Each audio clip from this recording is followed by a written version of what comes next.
In the cosmic tapestry of Marvel Comics, amidst the celestial constellations and interstellar wonders, there exists a primordial force that transcends the boundaries of time and space, the ominous and ancient entity known as Knull. Emerging from the cosmic abyss, he is the manifestation of darkness itself, a living abyss that predates the birth of stars and the dawn of creation. As the enigmatic god of the symbiotes, he weaves a dark and malevolent narrative across the vast expanse of the Marvel Universe. I'm the Shinnin, and in this video, we will discuss his origins, and how powerful Knull the Gods of Abyss is.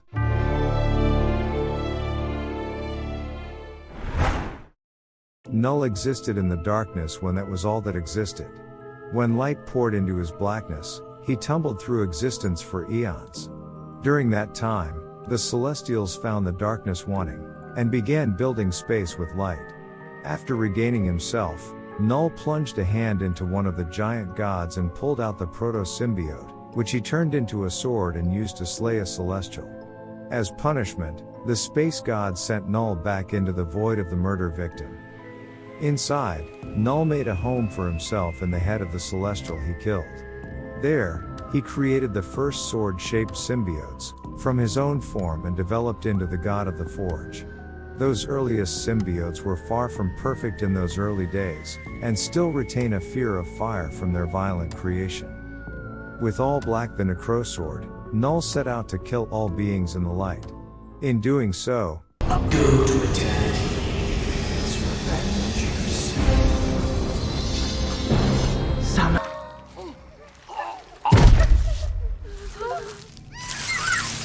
He crashed on a planet where Gore, the future god Butcher, made off with his weapon. While stuck on this unnamed planet, the Lord of the Abyss realized that he could create a symbiotic relationship with creatures or hosts. He could not only learn from their knowledge, but also pilot them remotely. On that desolate planet, he realized his true power and began building a hive mind of symbiote agents.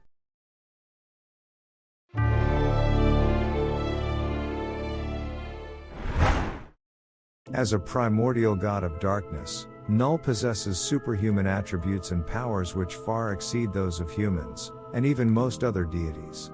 As the creator of All Black the Necrosword, he appears to possess the same powers it bestows upon its hosts, but to a greater extent.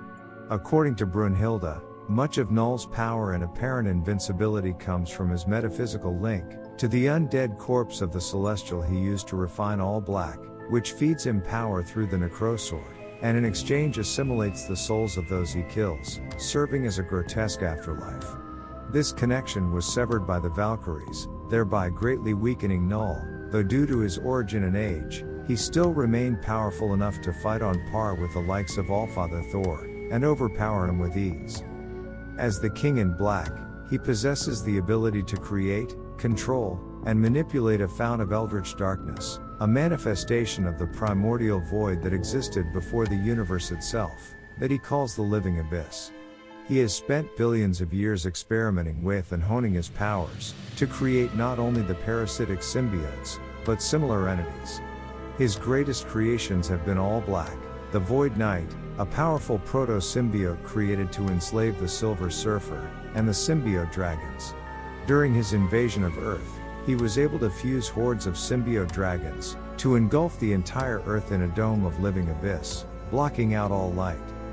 Knull first discovered his ability to create life from darkness itself, when he manifested All Black from his shadow in order to kill a celestial.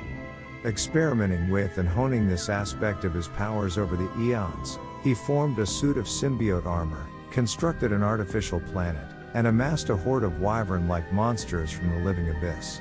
While he initially only infected gods and other cosmic beings with the living abyss, when stranded on a desolate world he discovered he could also infect mortal creatures with the living abyss, creating an army of parasites to conquer the universe by corrupting life instead of simply exterminating it.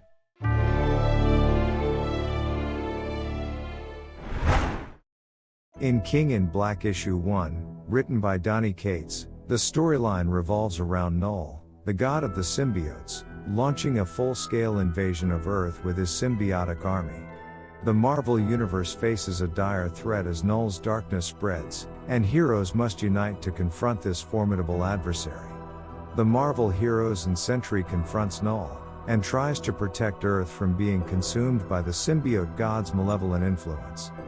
In a dramatic turn of events, the Sentry, a formidable hero, confronts Knull and attempts to stop him.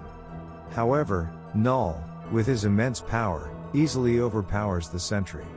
Despite the Sentry's warning about the dark entity within him, Knull tears the Sentry in half, mirroring a past event where the Sentry had killed Ares in a similar manner. The Void, the dark force within the Sentry, bursts forth from his corpse. Undeterred, Knull absorbs the Void into himself, declaring himself the Lord of the Abyss and asserting control over the darkness within the Sentry. This shocking defeat leaves the heroes in a precarious situation, as Knull now possesses even greater power and stands poised to carry out his destructive intentions on Earth. The battle takes a dire turn as the heroes grapple with the aftermath of the Sentry's defeat and the formidable threat posed by Knull.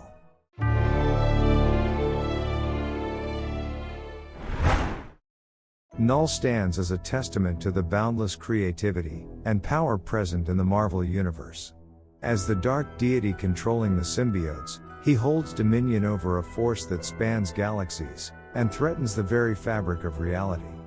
His ability to challenge cosmic entities, and command a symbiote hive mind makes him a formidable force on a scale rarely seen in the Marvel pantheon.